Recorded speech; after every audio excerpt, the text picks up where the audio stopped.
So far this election season, Donald Trump seems to be grabbing a lot of the attention, but now Hillary Clinton is back in the spotlight and potentially could be in some legal trouble over her emails. The Department of Justice may investigate whether Clinton's private email server potentially compromised classified information.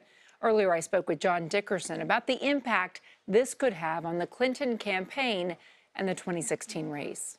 This server that Hillary Clinton set up for herself outside of the regulations that were governing at the time at the State Department has always been a bruise on her campaign, just waiting to get bumped again. This is a pretty big bump against that bruise, and that's not only because it's an issue for which she has unsatisfying answers, but it's also an issue that leads to other sticky areas, one being the investigation of the Benghazi attacks and her role in that, but the bigger, broader one that's much more important, which is the question of can voters trust her in the office of the presidency? And this reignites all those questions about trust.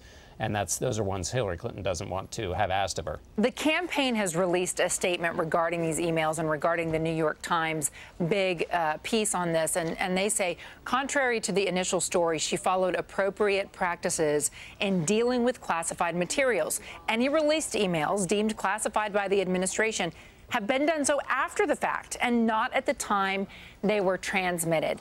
Has there been so far any real impact on her ability to campaign for both votes and dollars?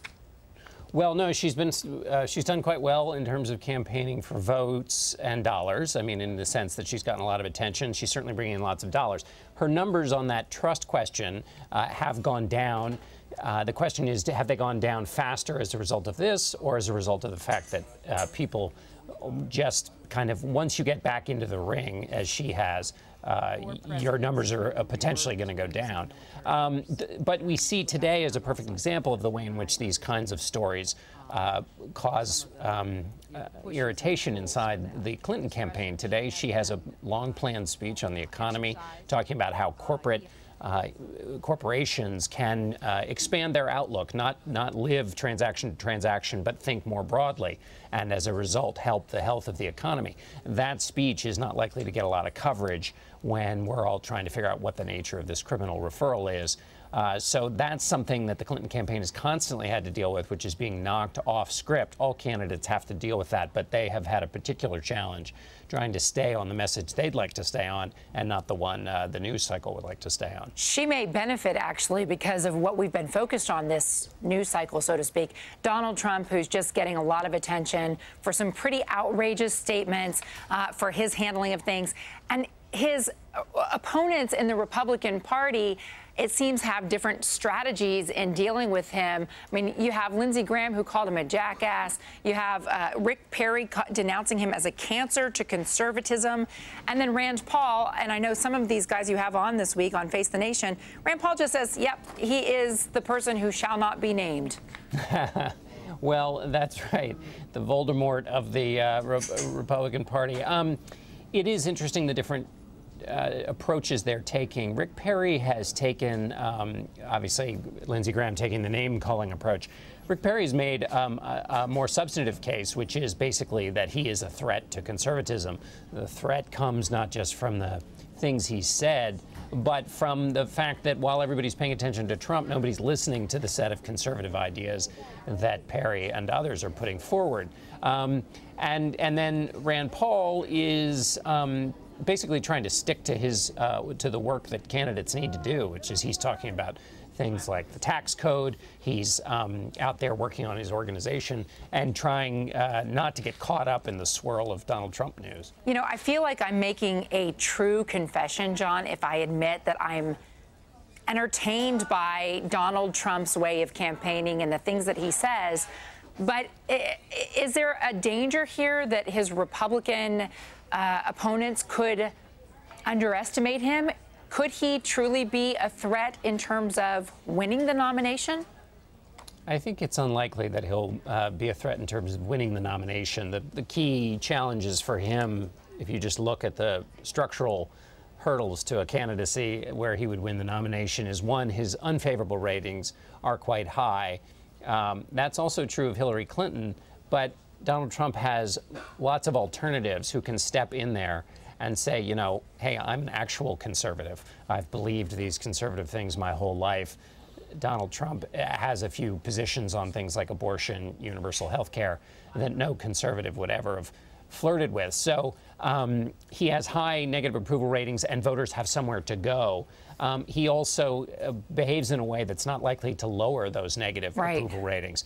And also then in a general election context, if he's not ideologically in sync with conservatives, he's also not in sync with the other thing that usually governs people's choices in primaries and caucuses, which is who can win in a general election. And Donald Trump's unfavorable numbers in a general election context are pretty toxic. And again, he's not doing anything to necessarily improve those by the measure that would be required to be a viable general election candidate.